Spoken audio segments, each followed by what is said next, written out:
Hey boys and girls, and welcome to week 8, day 5, our very last day of this week of making inferences. Red group, you're going to be doing this, remember, on November 10th, so you have that November 11th off. It's a very short video. You guys are going to come to class with the very last page, making inference, filled in. Now, my inference is going to be the guess that people you want to have. So I'm going to give you 2 examples, and the last one is something I'm going to show you guys that we have. So I'm going to go ahead and give you my prior knowledge. I'm going to go ahead and give you my details from my story. So you guys remember the story I told you about me, details from the Mr. B.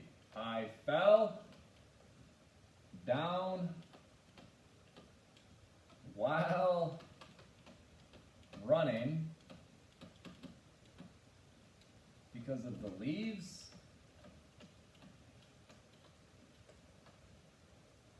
and that was my left ankle. Okay? I fell down while running. There's my detail. I then fell a second time. Oops, I didn't fall. I twisted my ankle the second time in the same spot.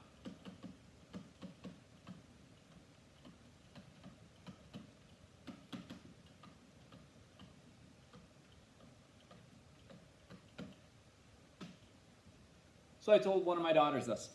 She came back and I said, you know, honey, remember how Daddy twisted his left ankle and I, was down for a couple days? I go, oh, the other one, it didn't twist, but it was close. It hurt. I was still okay though.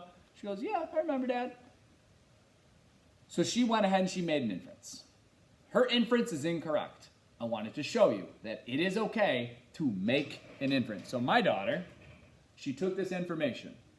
Boom, boom. That's all I gave her. Gave her the storyline. I little into detail of where it was. Oh, it's my left, now it's my right, right?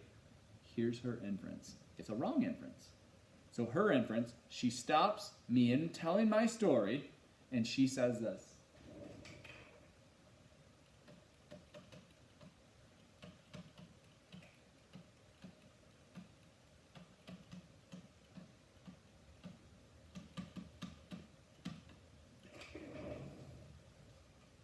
She asked me, am I going to buy a treadmill?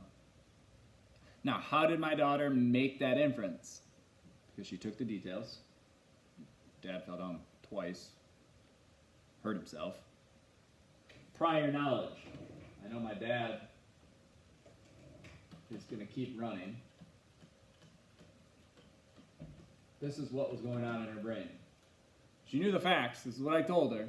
These are the things that are going through her head. I know my dad is going to keep running.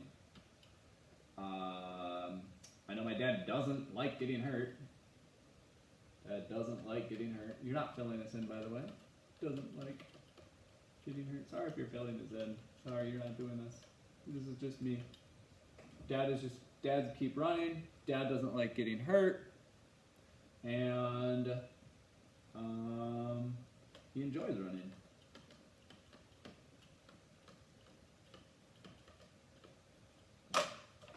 Boom. She thinks I'm going to go ahead and buy a treadmill.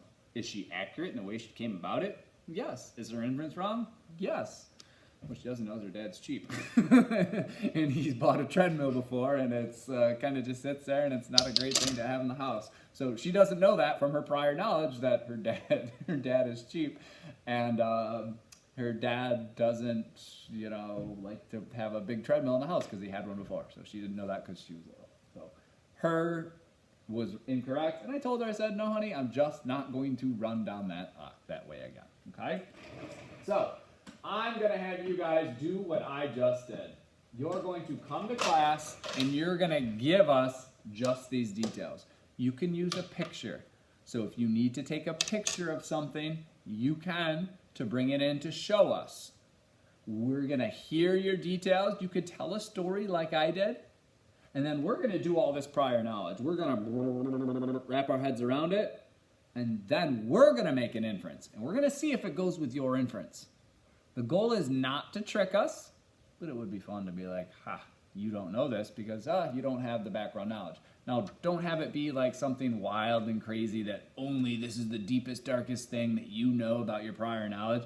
Try to keep it common knowledge that everybody knows so we can hopefully get close to it, okay? So again, same thing. Her inference was close to mine. It wasn't like way off, all right?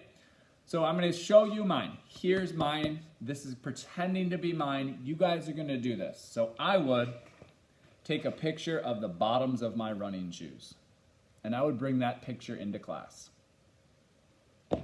Right? So I'm going to stand up in class. I'm going to have a picture of the bottom of my running shoes. It's funny that I'm picking running for my second one. So I'm going to show the class my picture. I'm going to say, okay, boys and girls, everyone see this? So I'm going to say the details. The bottoms are treadbare.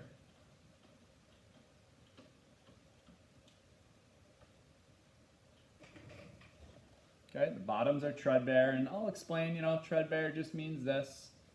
They're a little down the waist. Okay?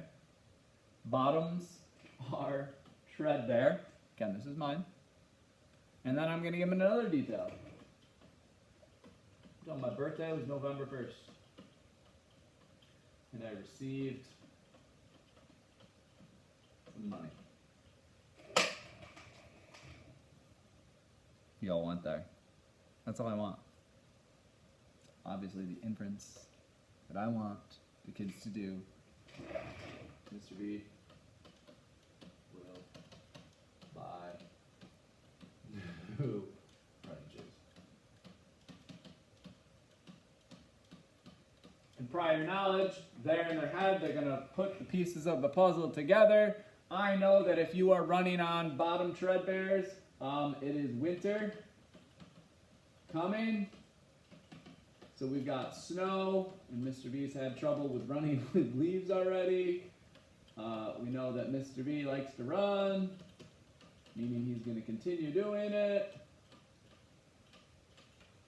So this is your prior knowledge, things that you know about me. Okay? And I know that when you get your birthday money, you get to spend it. Boom. Mr. Van Damme will be buying new running shoes with his birthday money. Okay? So that is exactly what I want you guys to do. It takes a little bit of time to think about it, but have fun with it.